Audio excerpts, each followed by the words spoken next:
M G lights کے اس episode میں ہم جس ڈرامہ سیریل کو ریویو کرنے جا رہے ہیں اس کا نام ہے فطرت۔ اس ڈرامہ کی سٹوری لائن بہت انکنونشنل ہے، جس کو بولڈ سینز اور فاریہ کے انپروپریٹ ڈریسز کے ساتھ شوٹ کیا گیا۔ Unlike many shows these days, this drama actually has a plot۔ تو دوسرے سیریلز میں ہم لوگ کیا دیکھ رہے ہیں کہ کیونکہ پلاٹ نہیں ہوتا لہذا شاکنگ ایونٹس کے ذریعے ایپیسوڈ کا اینڈ مارک کیا ہوتا ہے۔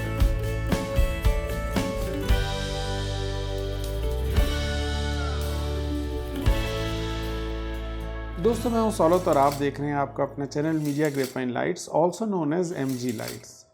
ایم جی لائٹس کے اس ایپیسوڈ میں ہم جس ڈرامہ سیریل کو ریویو کرنے جا رہے ہیں اس کا نام ہے فطرت۔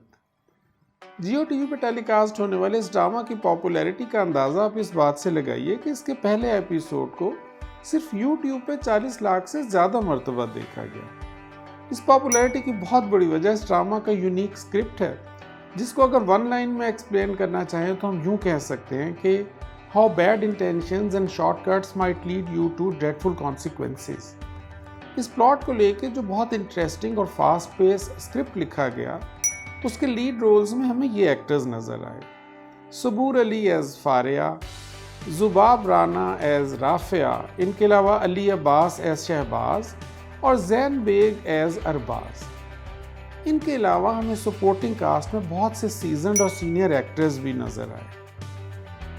اب آگے بڑھتے ہیں اس ڈرامہ سیریل کی سٹوری کی طرف۔ اس سٹوری کی ابتدا میں ہمیں ایک پڑھا لکھا اور سوبر نوجوان شہباز دکھایا گیا، جس کا تعلق ایک اپر کلاس فیملی سے ہے۔ شہباز کی فیملی میں اس کے والد اور والدہ کے علاوہ اس کی دادی، چھوٹا بھائی ارباز اور چھوٹی بہن علیزہ شامل ہیں۔ شہباز کے والد ایک کامیاب بزنس مین ہیں، جن کا بزنس کئی شہروں میں پھیلا ہوا ہے۔ اس کی والدہ اور دادی بہت نرم طبیعت اور سمجھدار خواتین ہیں۔ چھوٹا بھائی ارباز اپنی تعلیم مکمل کر چکا ہے، جبکہ چھوٹی بہن علیزہ یونیورسٹی میں پڑھ رہی ہے۔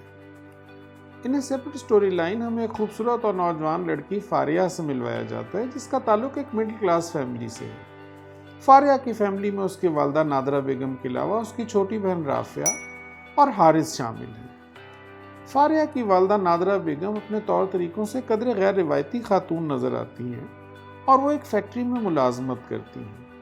اس کی چھوٹی بہن رافعہ یونیورسٹی سے واپس آنے کے بعد ٹیوشن پڑھانے کے لیے بچوں کے گھروں میں جاتی ہے اور وہاں سے اس کو جو آمدنی ہوتی ہے اس سے وہ اپنی اور اپنے چھوٹے بھائی حارث کی تعلیم کا خرچہ اٹھاتی ہے۔ شہباز اور فاریہ کی ملاقات اس وقت ہوتی ہے جب وہ اپنے آفس کی نئی کھولے جانے والی برانچ کے لیے سٹاف انٹرویوز کر رہا ہے۔ اس انٹرویو کے دوران فاریہ اس کو اپنی زندگی میں آنے والی مشکلات کا ذکر کر کے بے حد جذباتی کر دیتی ہے۔ اپنی بہت کم فارمل ایجوکیشن کے باوجود فاریہ یہ جاب حاصل کرنے میں کامیاب ہو جاتی ہے، مگر اس جاب کانٹریکٹ کی روح سے فاریہ کو اس کمپنی کا اسلام آباد آفس جوائن کرنا ہے۔ شہباز اکثر کام کے سلسلے میں اسلام آباد آتا جاتا ہے۔ فاریہ اپنی غیر معمولی توجہ اور خوش اخلاقی سے اس کو یہ یقین دلانے میں کامیاب ہو جاتی ہے کہ وہ اس سے بہت محبت کرتی ہے، حتیٰ کہ شہباز اپنے گھر والوں کے علم میں لائے بغیر فاریہ سے شادی کر لیتا ہے۔ وہ ایسا سوچتا ہے کہ جب یہ برانچ پوری طرح اسٹیبلش ہو جائے گی اور وہ واپس کراچی شفٹ ہو جائے گا تو وہ فاریہ کا تعارف اپنی فیملی سے اپنی بیوی کے طور پہ کروا دے گا، مگر قدرت کو کچھ اور ہی منظور ہوتا ہے۔ شہباز کو ایک مرتبہ اپنے دوستوں سے علم ہوتا ہے کہ فاریہ اس کی غیر موجودگی میں غیر مردوں سے ملتی جلتی ہے۔ ایک مرتبہ وہ فاریہ کے علم میں لائے بغیر اچانک اپنے اسلام آباد والے گھر پہنچ جاتا ہے۔ وہاں جا کر وہ اپنی آنکھوں سے دیکھ لیتا ہے کہ فاریہ کس طرح ایک امیر آدمی کے ساتھ مل کے یہ منصوبہ بنا رہی ہے کہ جب وہ شہباز سے اس گھر کو اپنے نام منتقل کروا لے گی تو وہ شہباز کو چھوڑ کر اس امیر آدمی سے شادی کر لے گی۔ شہباز یہ معلوم کر کے بے حد رنجیدہ ہو جاتا ہے۔ اس کو ایک ایک کر کے فاریہ کے تمام فریب یاد آنے لگتے ہیں اور وہ وکیل کے ساتھ مل کے اسی وقت فاریہ کو طلاق کا نوٹس بھجوا دیتا ہے، بلکہ پولیس کو بھیج کر اس کو گھر خالی کرنے کو بھی کہا جاتا ہے۔ فاریہ ایسی لڑکی نہیں جو طلاق کا صدمہ لے کے چپ چاپ بیٹھ جائے۔ وہ شہباز کو بلیک میل کرتی ہے کہ اگر اس نے فوری طور پہ 10 لاکھ پے نہ کیے تو اس کی فیملی اور بزنس حلقوں میں اس کی شادی اور طلاق کو لے کے اس کو اس قدر بدنام کرے گی کہ اس کو برباد کر دے گی۔ شہباز کسی نہ کسی طرح اس کے ساتھ 6 لاکھ روپے دینے پہ یہ معاملات طے کر لیتا ہے۔ فاریہ کے پلانز شہباز کو بلیک میل کرنے سے کچھ زیادہ ہی ہیں۔ وہ ایک خاص مقصد لے کے شہباز کے بھائی ارباز کا پیچھا کرتی ہے اور پھر ایک روز اس کو شہباز سے انٹروڈیوس ہونے کا موقع مل ہی جاتا ہے جب اچانک طبیعت خراب ہونے سے ارباز سڑک پہ گر پڑتا ہے۔ فاریہ اس کو اٹھا کر گاڑی تک لاتی ہے اور پھر گھر پہنچانے کے دوران وہ ارباز کا ٹیلی فون نمبر حاصل کرنے میں کامیاب ہو جاتی ہے۔ اپنا تعارف وہ ارباز سے فرح کے نام سے کرواتی ہے اور اپنی شاطر طبیعت سے بہت جلد ارباز کو یہ یقین دلانے میں کامیاب ہو جاتی ہے کہ وہ ارباز سے بہت محبت کرتی ہے۔ ارباز بھی اس محبت کا جواب گرم جوشی سے دیتے ہوئے اس سے شادی کرنے کا ارادہ کر لیتا ہے۔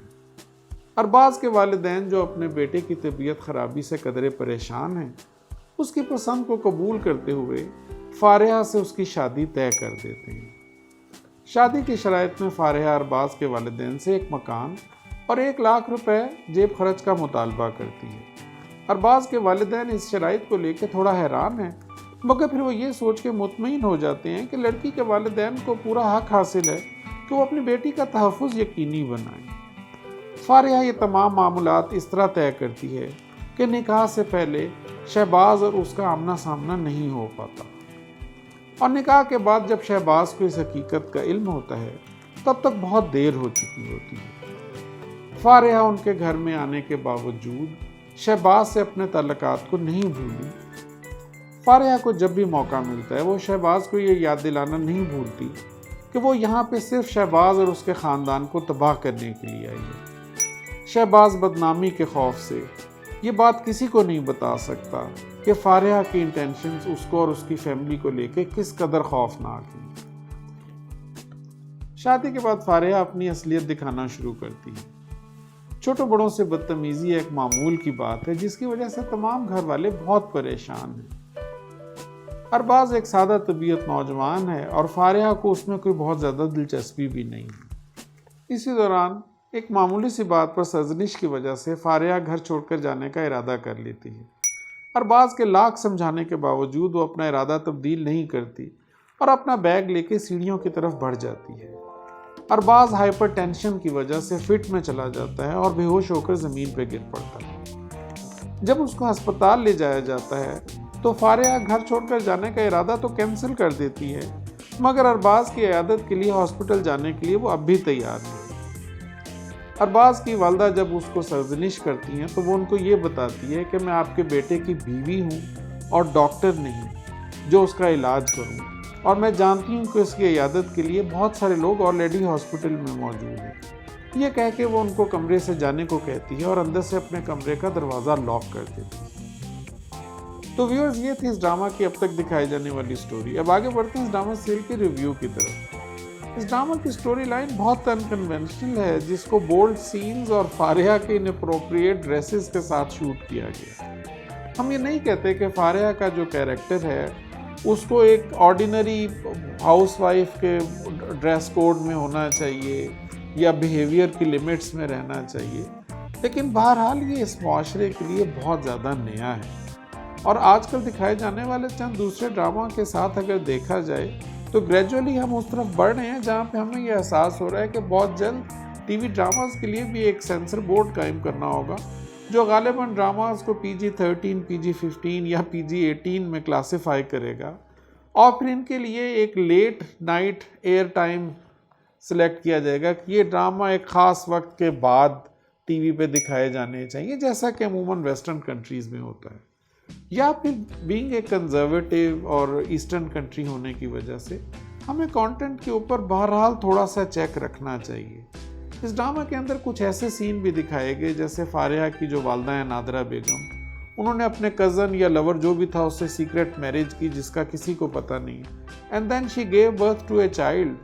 تو اب وہ لوگ جو اپنی فیملی کے ساتھ بیٹھ کے یہ ڈرامہ دیکھ رہے تھے، ان کے لیے یہ تمام سچویشن کو دیکھنا اپنی فیملی کے ساتھ بیٹھ کے it was some what very awkward. تو ان چیزوں کی وجہ سے ہم امید کرتے ہیں کہ چینلز جو ہیں وہ اپنے طور پہ تھوڑا سا کہیں نہ کہیں کچھ لمٹ کریں گے کہ وہ کتنا حد تک آگے جانا چاہتے ہیں اور ہمارے ویورز کو کیا دکھانا چاہتے ہیں، جس کا بیسیکلی سوسائٹی پہ کیا امپیکٹ پڑے گا یا اس سے کیا گینز کیا ہیں ہمارے لیے۔ اب بات کرتے ہیں اس ڈرامہ میں دکھائی جانے والی 3 اچھی باتوں کی۔ اس ڈرامہ کی سٹوری اس لحاظ سے بہت سارے دوسرے ڈرامہ سیریل سے مختلف اور انکنونشنل ہے جن میں کہ لڑکی کو پہلے 30 ایپیسوڈ میں ظلم کا شکار دکھایا جاتا ہے اور اوپریسڈ دکھایا جاتا ہے، اور پھر لاسٹ ایپیسوڈ میں کچھ سوری فگرز دکھا کے سٹوری کو ریپ کر دیا جاتا ہے۔ تو اس لحاظ سے دیکھا جائے تو اس ڈرامہ کی سٹوری کافی مختلف ہے اور بہت اس لیے ویورز کو بہت انٹرسٹنگ بھی لگ رہی ہے۔ اس ڈرامہ کو لکھتے وقت رائٹر نے ریئلزم کا بہت خیال رکھا اور ایسا بالکل نہیں دکھایا گیا کہ میجیکلی فارحہ سب کو بیوقوف بنانے میں کامیاب ہو گئی۔ ارباز کی فیملی اور Shahbaz had all the good reasons to believe what Farha wanted them to believe۔ Arbaaz کی فیملی نے فارحہ کی مدر کے انکنونشنل ایٹیچیوڈ کو ان کی آکورڈنیس سمجھا، بیکاز they were feeling کہ وہ کلاس ڈفرینس ہے، کیونکہ فارحہ کی مدر میں اور ارباز کی فیملی میں، تو شاید وہ فارحہ کی مدر جو ہے وہ ان کی موجودگی میں کچھ آکورڈ فیل کرتی ہیں، جس کی وجہ سے ان سے کچھ ایسی چیزیں ہو رہی ہیں۔ اسی طرح جب فارحہ نے ان سے پراپرٹی کا اور جیب خرچ کا مطالبہ کیا، تو یہ جو ارباز کی فیملی جو بہت شریف لوگ ہیں بیسیکلی، انہوں نے خود بخود یہ ایزیوم کر لیا کہ یہ کیونکہ کلاس ڈفرینس ہے تو پیرنٹس کو حق حاصل ہے کہ وہ اپنے بچوں کی سیفٹی کو اور ان کے انٹرسٹ کو انشور کریں، اور اس وجہ سے غالباً انہوں نے، اور ان کو بالکل یہ خیال نہیں آیا کہ یہ ایک لالچ کی وجہ سے ہے یا کوئی پری پلاننگ کی وجہ سے ہے۔ Unlike many shows these days, this drama actually has a plot۔ تو دوسرے سیریلز میں ہم لوگ کیا دیکھ رہے ہیں کہ کیونکہ پلاٹ نہیں ہوتا، لہذا شاکنگ ایونٹس کے ذریعے ایپیسوڈ کا اینڈ مارک کیا ہوتا ہے، اور اینڈ آف دا ڈے اگر آپ کچھ اس میں سے ایپیسوڈز نکال بھی دیں تو کیونکہ سٹوری پہ ان سے کوئی فرق نہیں پڑا ہوتا تو سٹوری وہیں کی وہیں رہے گی اس کے باوجود۔ تو اس ڈرامہ کو دیکھا جائے تو رائٹر نے اور کریٹیو ٹیم نے بہت کوشش کر کے اس ڈرامہ کو ایک انٹرسٹنگ پلاٹ دیا ہے، جس کی وجہ سے ہمیں سٹوری بڑی تیزی سے آگے بڑھتی ہوئی اور چینج ہوتی ہوئی نظر آ رہی ہے۔ فارحہ کا کیریکٹر جو ہے وہ روز بروز جو ویورز ہیں ان کو اپنے آپ کو زیادہ سمجھنے کا موقع دے رہا ہے۔ In the beginning she look just a very modern and westernized girl, لیکن اب یہ پتہ چل رہا ہے کہ وہ اتنی لالچی اور مکار ہے اور اپنے مقاصد کو حاصل کرنے کے لیے کچھ کسی بھی حد تک جا سکتی ہے اور کسی بھی لیول تک گر سکتی ہے۔ تو اس لحاظ سے دیکھا جائے تو یہ ڈرامہ ایک فریش ایئر ہے پاکستانی ڈرامہ ویورز کے لیے، کہ ڈرامہ کی سٹوری جو ہے وہ بہت یونیک بھی کی جا سکتی ہے۔ تو دس از آل فار ٹوڈے۔ اگر آپ کو ہماری کوشش اچھی لگی تو اس ایپیسوڈ کو لائک کیجئے اور ہمارے چینل کو سبسکرائب کیجئے اور بیل آئیکن دبانا نہ بھولیں، تاکہ جب ایک نیا ایپیسوڈ اپلوڈ ہو تو آپ کو اس کے بارے میں سب سے پہلے بتایا جا سکے۔ دیکھتے رہیے MG lights and thank you for your time. Shahbaz اور فارحہ کی ملاقات اس وقت ہوتی ہے جب وہ اپنے آفس کی نئی کھولے جانے والی برانچ کے لیے سٹاف انٹرویوز کر رہا ہے۔ اس انٹرویو کے دوران شہباز جو اکثر کام کے سلسلے میں اسلام آباد آتا جاتا ہے، وہاں فارحہ اس کو یہ یقین اسی دوران ایک معمولی سی بات پر سرزنش ہونے کی وجہ سے فارحہ اس قدر ناراض ہو جاتی ہے کہ وہ گھر چھوڑ کر جانے کا ارادہ کر لیتی ہے۔ ارباز اس کو بہت سمجھاتا ہے لیکن فارحہ اس کی ایک نہیں سنتی اور اپنا بیگ لے کے سیڑھیوں کی طرف بڑھ جاتی ہے۔ ارباز ہائپر ٹینشن کی وجہ سے فٹ میں چلا جاتا ہے اور فرش پہ گر پڑتا ہے۔ اس کے گھر والے فارحہ کو بتاتے ہیں کہ ارباز جو ہے وہ ان فٹس کا